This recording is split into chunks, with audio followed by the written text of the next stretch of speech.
La Confederación de Nacionalidades Indígenas del Ecuador, CONAIE, exigió al presidente electo Daniel Noboa así cumplir con 15 demandas y le advierten que estarán atentos y enfrentarán cualquier paquetazo neoliberal o medidas económicas antipopulares que imponga su gestión. El Consejo de Gobierno del Movimiento Indígena, que lidera el activista Leonidas Issa, emitió un comunicado en el que detallan una lista de exigencias para que Daniel Noboa cumpla una vez que sea posesionado en su cargo como presidente de la República.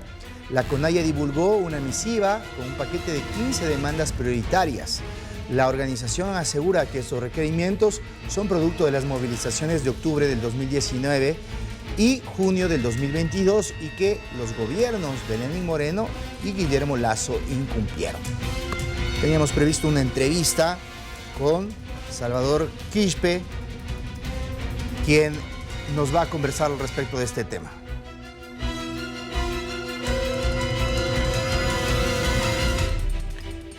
Bien, ahí está lo que dice la CONAIE a través de su cuenta de X. La CONAIE y su estructura, consecuentes con nuestro proyecto político de izquierda, ratificamos las demandas prioritarias de los pueblos, nacionalidades, de amplios sectores y de organizaciones sociales del campo popular. Esto en relación a lo que les acabamos de informar. Saludo de inmediato al ex asambleísta del Ecuador y ex dirigente de la CONAIE, Salvador Quispe, para profundizar sobre esta problemática. Salvador, gracias por este tiempo con DNews y la audiencia de Latinoamérica. Le saluda César García. Buenas noches, qué gusto. Muchas gracias por la invitación. Estamos aquí atentos para las inquietudes. Muchas gracias por la invitación. Bueno, Salvador, Daniel Noboa ni siquiera se posesiona y le están exigiendo cosas. ¿Por qué razón y en base a qué argumentos? Bueno, creo que este no es solamente un sentir de un sector del Ecuador, no es solamente un sentimiento de la CONAIE. A mí me parece que hay toda una esperanza y todo un anhelo del pueblo ecuatoriano en general. Todos sabemos que todo este episodio político que ha conllevado a una terminación en medio camino del gobierno del presidente Lasso tiene un propósito. El propósito de que se mejoren las cosas en bien de los ecuatorianos. Y en ese sentido, muchos sectores están reclamando que ojalá pronto, incluso en este mismo gobierno, que se den las atenciones necesarias. En ese sentido, la CONAIE ha insistido en una propuesta que no nace ahora, que se viene insistiendo desde hace algún rato atrás. He escuchado algún comentario en el sentido de que se está ya anunciando alguna movilización y yo creo que ahí estamos exagerando. Yo no he escuchado ningún criterio en el sentido de que habría alguna intención para ese tipo de acciones. Pero sí, obviamente, he escuchado de muchos sectores esa esperanza de que haya una atención a las necesidades básicas, ¿no? Y claro, ¿cómo no poder? Yo también me sumo a la palabra de que ojalá se pongan los precios justos para los productos que vienen del campo. Ya es hora. ¿Hasta cuándo? Ese no es un tema de ahora, es un tema de décadas y décadas que esperamos que ese cambio que el pueblo espera se dé en este gobierno que está llegando. Me parece que por ahí debemos leer esta propuesta. Ahora, Salvador, no es nuevo y cuando se vota por un candidato y por su proyecto y visión de país. Todo el mundo conoce cuál es la visión del nuevo presidente electo y esa ha recibido la mayoría de los votos y del favor del pueblo ecuatoriano. En ese caso, observamos la presencia de uno de sus asesores, quien fue parte del primer día en la presentación de Daniel Noboa en Carondelet, que es Alberto Dajid, y todo el mundo conoce cómo piensa Alberto Dajid.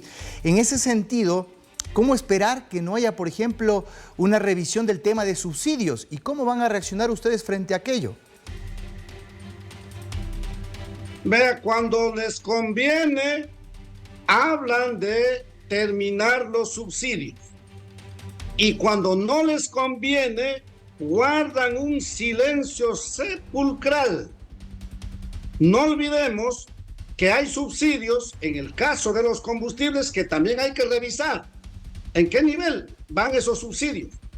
Pero también hay subsidios en el suministro de la energía eléctrica. Ahora mismo estamos comprando la energía eléctrica a Colombia, en el mejor de los casos, a un precio de 35 centavos del kilovatio hora, y en otros casos incluso a 57 centavos del kilovatio hora. Y se le vende para las empresas mineras, petroleras, a 5 centavos esa misma energía comprada en 35 centavos. Máximo se le vende en 9 centavos. ¿Quién paga ese subsidio? ¿Por qué no dice nada el señor ministro Fernando Santos Alvite de ese subsidio? ¿Por qué callan esas cosas? Entonces yo creo que aquí hay mucho que despejar, que informar, y sobre esa base transparentar y hacer lo que corresponda por el bien de todos. Ahora, si el modelo tiene una visión que ustedes califican como neoliberal, ¿los veremos en las calles o cuál será el margen de diálogo que pueda existir? Porque recordará usted que el Ecuador viene en un proceso de inestabilidad, necesita trabajar, necesita productividad, y esa situación no lo ha permitido. En ese sentido, ¿por qué no ganan elecciones en lugar de exigir? No olvide que sí ganamos las elecciones el 7 de febrero año 2021. Y nos chorearon, nos robaron los votos, ¿se acuerda? Pero entonces, hubo un proceso. Se ganan las elecciones y en esta democracia no se garantiza Salvador, pero ¿qué pruebas tiene para decir que ustedes ganaron esas elecciones? Pachacuti, desde el 24 de mayo del año 2021 y estuviéramos para 4 años y las cosas estuvieran mejor. Todos aquellos que se involucraron para hacer ese gran fraude son los responsables de lo que está pasando. En todo caso, nosotros no es que estamos aquí tratando de boicotear un gobierno, ni mucho menos. No olvidemos que más allá de que una persona, en la persona del presidente de la CONAIE, Leonidas Issa, quien pidió que se vote en contra del ganador, las bases, Cotopaxi, el 60% gana el señor hoy presidente electo Daniel Noboa, y así sucesivamente. Entonces yo digo entre bromas, ¿no? Hay una propuesta del presidente de la CONAIE dirigido al presidente de la República en buena hora. El problema es que nadie le hace caso a Leonidas Issa, pues ese también es otra cosa real. En todo caso, mucho más allá de quién propone, son temas necesarios para el Ecuador. Hablemos de ejemplos. Ecuatorianos y como tal tenemos el derecho y la obligación de hacer planteamientos, y ahí estamos. Sobre esos planteamientos, Salvador, ¿cuáles ustedes destacarían que son importantes en este momento que está viviendo el Ecuador de las 15 exigencias, para no hablar con situaciones abstractas, sino en concreto? Ejemplo, sería muy importante que al fin se apliquen las políticas necesarias para bajar las tasas de interés de los créditos productivos al nivel de cualquier país dolarizado en América Latina. Ni siquiera me voy más allá. Aquí en la República de El Salvador, un país muy parecido al Ecuador, el crédito productivo a una tasa de interés del 7%. ¿Por qué en el Ecuador tenemos que pagar el 17, el 20, el 25% las tasas de interés? Eso no es un tema solamente de interés de los indígenas.